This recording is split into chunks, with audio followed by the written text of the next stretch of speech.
Hi, it's Steve. Today we'd like to show you how to change the door bellows on your front load washer. Over time, mold or mildew may form on the bellows, or it may be cut and cause a leak. It's a really easy job to change it. Let me show you how we do it. Now before we begin this repair, the first thing we'll need to do is to disconnect power to the washer.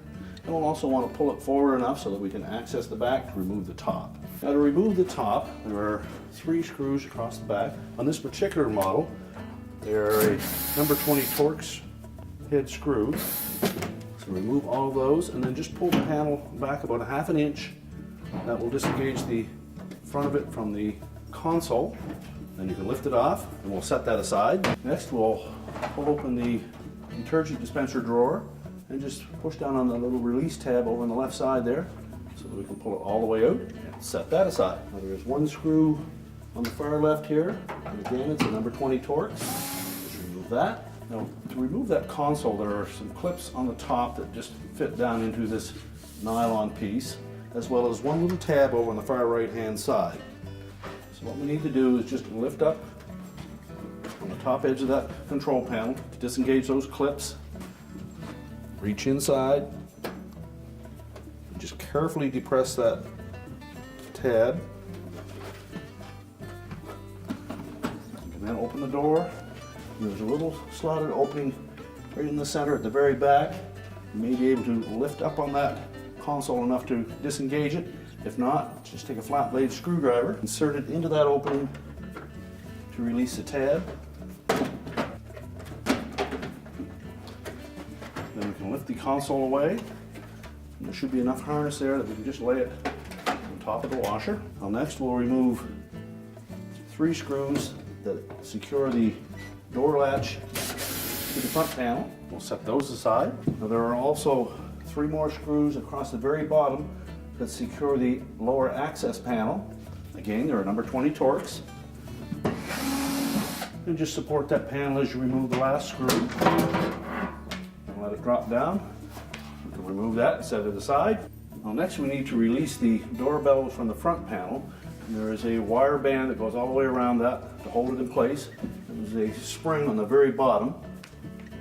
So using a flat blade screwdriver, just go into the loop on the end of that spring. So we have a nice firm fit on that. Or use a pair of needle nose pliers. We'll stretch that spring enough that we can pull that wire out of the opening, remove it, and set it aside. And then peel that bellows away from the front panel and just tuck it in behind. Just push the door latch away from the front panel at the same time. We can close that door up, and then we'll remove 2 screws in the very bottom. Now all that is remaining are 2 more screws in the top corners. So just support that front panel as you remove those 2 screws. And we'll tilt that panel out at the bottom and just let it drop down behind that bracket. And then we can remove the whole assembly and set it aside. On this model, we need to remove that fill hose from the top. Just pull it off of the nozzle that sprays inside of the tub. We'll next need to remove that as well, because we will be reusing it. So we'll just push the nozzle through the plastic washer.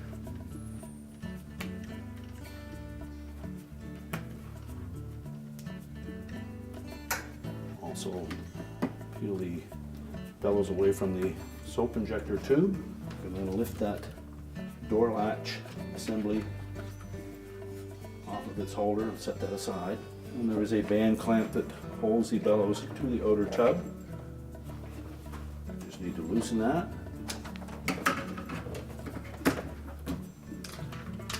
Move it and set it aside. And then we can just peel that bellows away from the outer tub.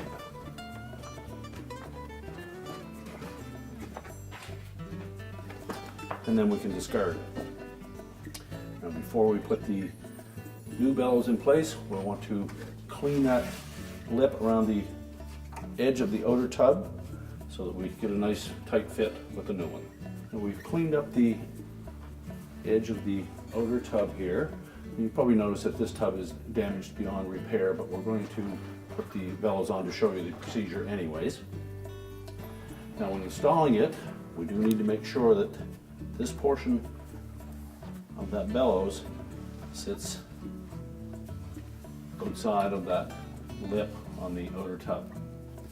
And there's a little groove in that outer lip that will match the groove in the bellows.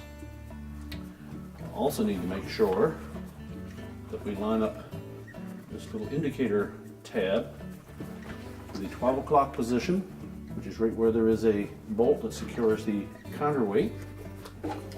So we'll start by positioning that and hold it in place while we go around the perimeter and fit the bellows over that lip. Just continue to go around the whole perimeter of that bellows.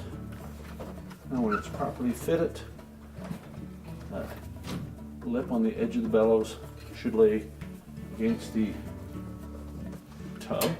With that in place, we'll next install the clamp.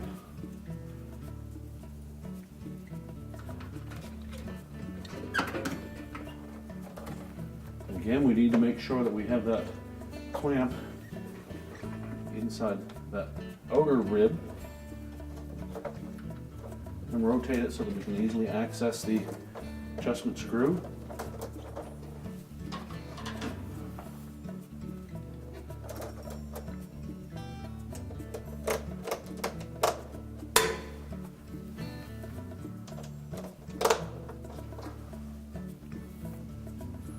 And as we tighten it, just do a visual check, make sure that it didn't slip out of place. And then tighten it securely. Well, next we'll pull the bellows over the soap injection tube.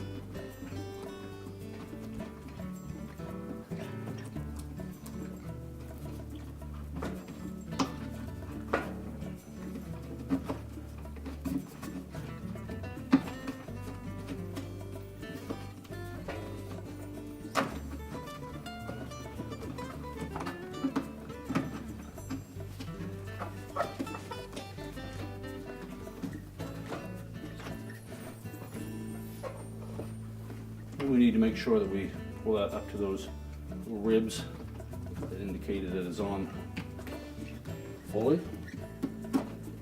Next we'll put the spray nozzle into that bellows. We'll put the square portion towards the front.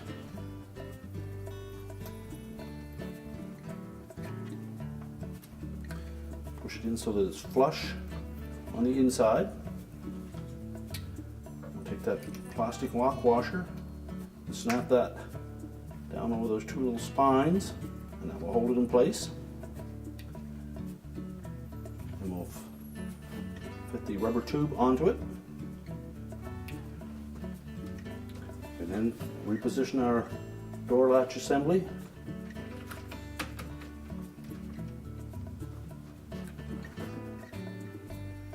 And now we can install the front panel.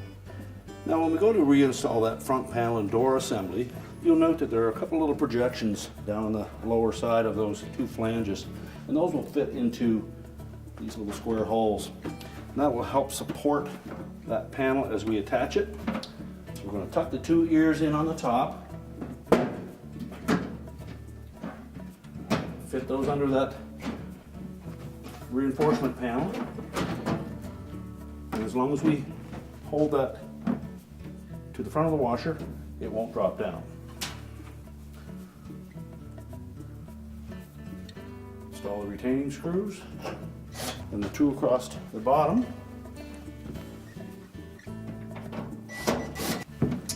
We'll next open up the door. And then we'll line up that door lock assembly.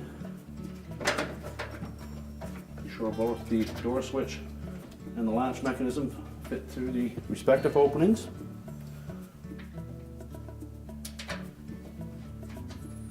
And then we'll reinstall those screws.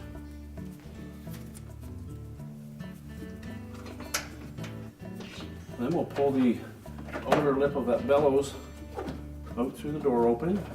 And if you look carefully at that lip, you'll note that there's a V-shaped groove right at the very edge of it.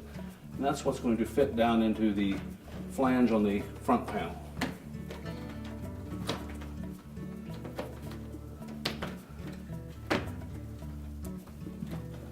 Just go all the way around the edges, pull that into place.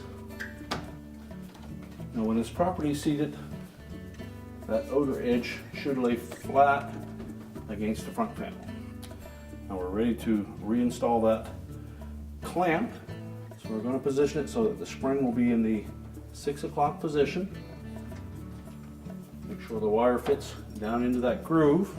Now the safest method for reinstalling that is to take a pair of needle nose pliers, and we're just going to grasp that hook on the wire portion of that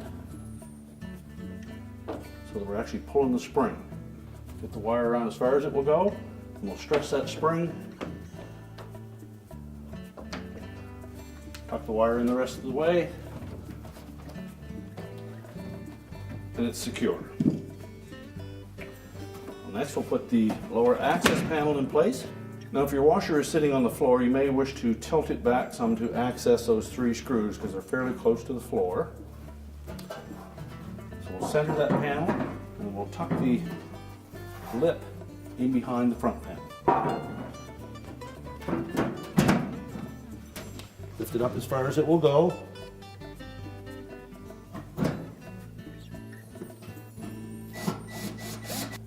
Now the center one sometimes is a little tight to get in there, so you may need to push up on that panel as you install the screw.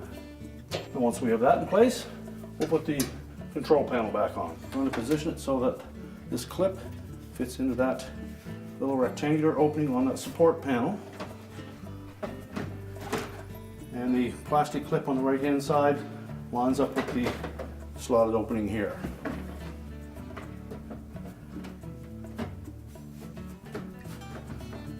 Now with it properly centered, just press in on the top and those clips will engage. And then we'll put the screw in on the left side and then reinstall the detergent drawer.